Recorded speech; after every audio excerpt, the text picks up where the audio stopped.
As a young person enters into adulthood, competing voices allure young minds in search of meaning.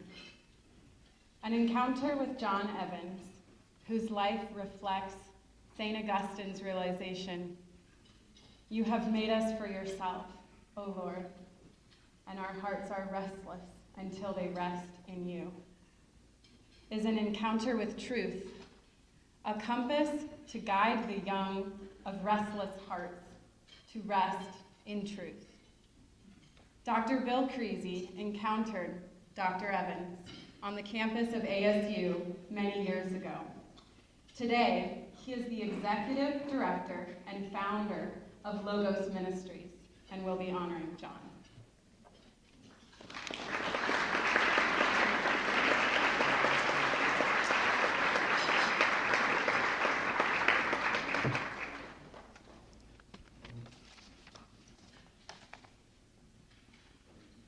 I'm honored and delighted to be together with all of you tonight to pay tribute to and to celebrate our own man for all seasons, Dr. John Evans. Now I'd like to take you on a journey traveling back to 1966. As I look out, I know many of you remember that.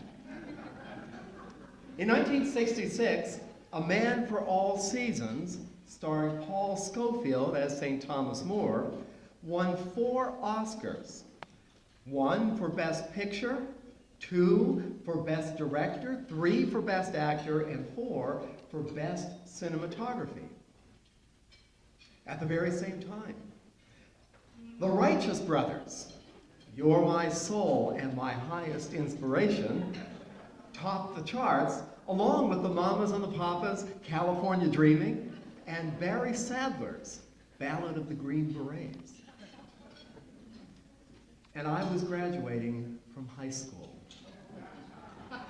Now, unlike most guys at that time, I wanted nothing more than to be a warrior. So I enlisted in the Marine Corps and served for 6 years, 1966 to 1972.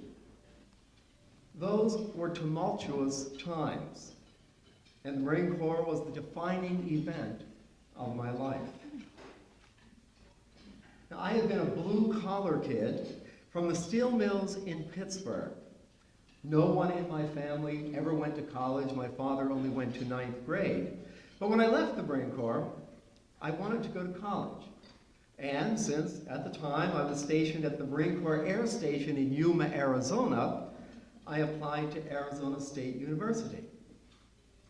Much to my surprise, and everyone else's, I got in. And that's where I met Jack Evans as a 24-year-old freshman at Arizona State. During the past 2 academic quarters, I've been teaching Dante's Divine Comedy. We have 1 more quarter on the Paradiso to go. And in the Divine Comedy, Dante portrays the Latin poet Virgil as his guide. As his guide as a poet, his guide through the Inferno, and his guide through the Purgatorio. Dante presents an image of Virgil as Virgil walking down a dark path with a lantern behind him that Dante could follow as he himself walked the path. We have very few such guiding lights in our lives, and Jack is mine. As a student, Jack was my professor. I think I took every course he ever taught at the time I was at ASU. Jack guided me through my bachelor's degree, my master's degrees, and he shaped my career as a literary scholar, a teacher, and an academic. In fact, I remember 2 great pieces of professional advice Jack gave me when I was applying to PhD programs. Number 1, he said, apply to the top 10 graduate programs in your field. If you get in, go. If you don't, do something else. That was good advice. Number 2, He said, choose a major author or a major work and make that be the focus of your creative energy. Well, I chose UCLA for my PhD and later taught there for 25 years. And as my focus, I chose God and the Bible. It all worked out, it seems. But Jack has been much more than just a professor and a mentor for me. After my 6 years in the Marine Corps, I had a lot of questions about some really big issues of life. The nature of humanity, the nature of the human condition. I'd been around the block more than a few times by then. And I can remember vividly spending countless hours with Jack in deep, long discussions. And at one point, he suggested that I read C.S. Lewis's Surprised by Joy and Thomas Merton's Seven-Story Mountain. I did. And they unleashed the hound of heaven. Sitting in Jack's office one afternoon at ASU in the Language and Literature building, I said to him, I'd like to become a Roman Catholic. Jack pondered that, and he said, maybe we ought to talk to a priest. So we walked over to the Newman Center on campus, and I met Father Tom DeMann. Now, I had no idea he would be sitting here in front of me tonight. But his response was classic 1970s. He said, so you want to be a Roman Catholic? Great, how's next Sunday? In the end, Jack stood with me at the Newman Center when I entered the family of God at 29 years old. To this day, Jack says, on that day, Bill became a practicing Catholic, and if he keeps practicing, maybe he'll get it right. But honestly, if I want to get it right, I need only look in Jack's direction. Jack is the most genuinely good man I have ever known.